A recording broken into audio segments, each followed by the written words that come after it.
Sorry, so let's get into this.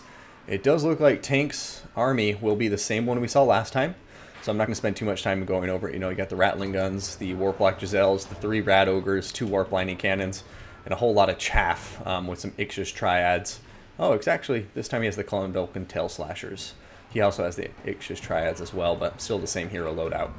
Now, over here for the Lizardmen, starting with their infantry, it does appear we have the Skink Cohort with Javelins. Skink Cohort, so 2 and 2. Then we're going to have 3 Saurus Warriors with shields here in the middle. We got 2 Saurus Spears. And then up front, we're going to have a very healthy skirmish contingent consisting of alternating Chameleon Skinks and Skink Skirmishers. So it looks like 3 Chameleon Skinks and 2 Skink Skirmishers here.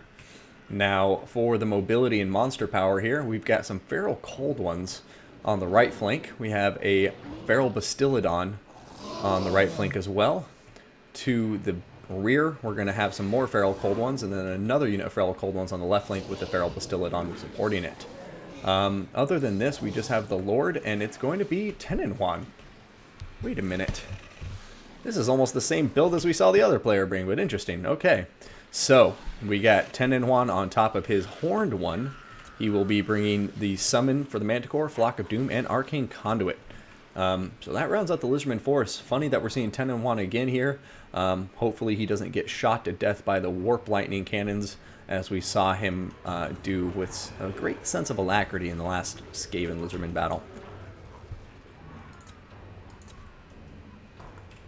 Alright, so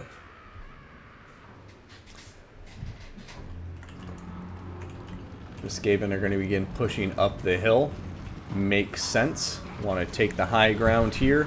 Prevent, create the best avenues of fire for your Skaven forces to shoot down into Lizardmen. And the Lizardmen, on the other hand, look like they're going to be taking their time, staying below this hill so, their dinos don't get shot by the Warp Lightning Cannons. And then I imagine they would push their infantry out first. And so it does look like both players, as you can see, kind of going in a clockwise rotation around the Golden Monolith, from whence this this map gets its name.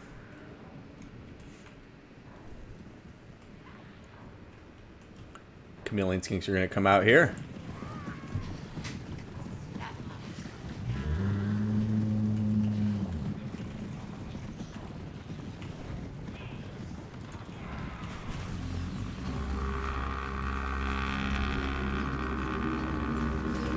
Some nice early skirmishing from these blow dart wielding Chameleon Skinks. Gonna make this Plague Priest turn back before he takes too much damage.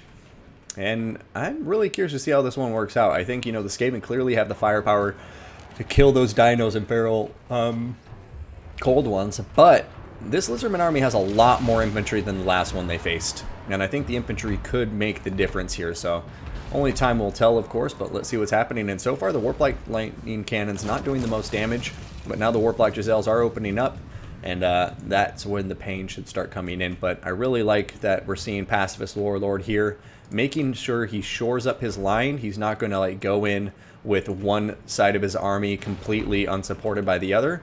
So it shows some good patience here, but now the Warp Lightning Cannons are focusing on the Feral Bastillodon, so we'll have to be careful, because obviously if they get rampaged, they'll go charging off to their dooms in the near future. And oh wow, that one looked like it just skirted over the top of the hilltop, but still did a nice little bit of damage to Tenenhuan.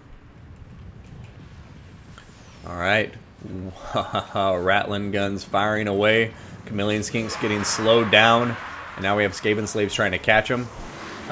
Fortunately, those Chameleon Skinks do have 40% missile resistance, and the poison is preventing those Skaven Slaves from catching them, and now the Saurus Warriors are there to intercept and start taking them down. So you can see the Skaven player very much with a, kind of defensive convex formation, while the Lizardmen taking their time and trying to basically, get the big concave around them, surround their forces, and I'm guessing just overwhelm them with the infantry numbers, because the Skaven actually do have a decent amount less infantry in this fight. And so far the Ratmen have done minimal damage to a lot of the key players. I mean, this Feral Bastiladon's actually taking a ton of damage. Well, not a ton, but about a third damage already. 10 and 1's having to be very respectful with this spacing. But now the Lizardmen front lines are pushing forward, and we'll see if the Skaven can repel their advance with the combination of their chaff infantry and the 2 chariots their lords are riding.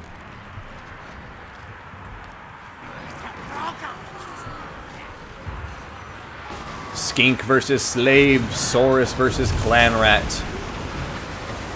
There's a nice little Pestilent Breath, and the Rat Ogres are now diving into the Saurus Warriors as well. And the Lizardmen need to start pushing forward quickly, start putting the pressure on, otherwise their front line will be dead before any of the supporting dinos are there to help. And this Feral Bastiladon already routing and just so low on health from those Warp Lightning Cannons. However, the other one's still very healthy, coming in here. And we'll see what it can get doing. But Rat Ogre's coming over to counter that movement. And Rat Ogres are no chump, but they're diving into Saurus Spears now, which is really not where they want to be. Oh, but the Ratling Guns are firing in from the flank, doing some heinous amounts of damage. Feral Cold Ones are rampaging. The Bastiladon is still sitting up here. It needs to get re-engaged, pushed down here. The Terror is absolutely a necessity. And right now, the Skaven just doing a good job pinning these units in place and shutting them down with impressive Ratling Gun fire. And now the front line, look at it. The Saurus Warriors are just melted away. You know, the Skink cohort are coming in, but without Dino support, they're going to have some hard times. But here comes the Manticore Summon. We will see if the Manticore Summon can start tipping the scale in favor of the Lizardmen. But right now, the balance of power is really swinging hard to our red players' favor. So Tank playing this very well.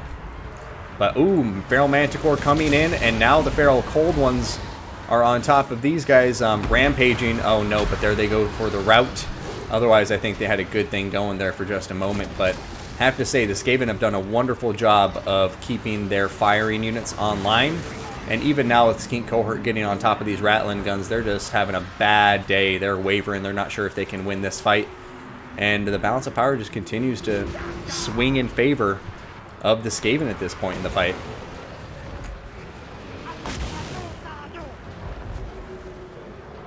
Yeah, 10 and 1 was going in to get on the Warp Lightning Cannon, but you know, now he's seeing the Ixchus Triads coming after him, going to think better of it.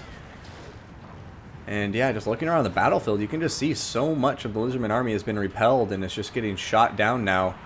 We have this Feral Bastiladon, unfortunately, rampaging, and it's going after these Skaven slaves, which is allowing these Ratling Gunners just to pump it full of Warpstone, and it is not liking that one bit.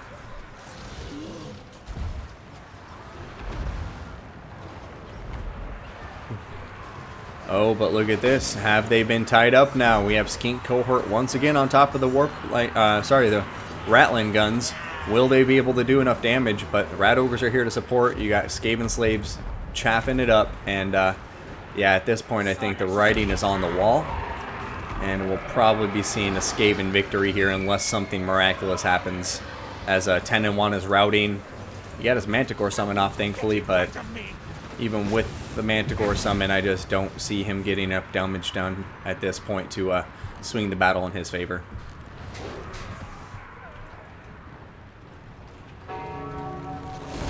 Oh, narrowly missed Scorch by the Skink Cohort with Javelins. They are now coming over to help out the Manticore.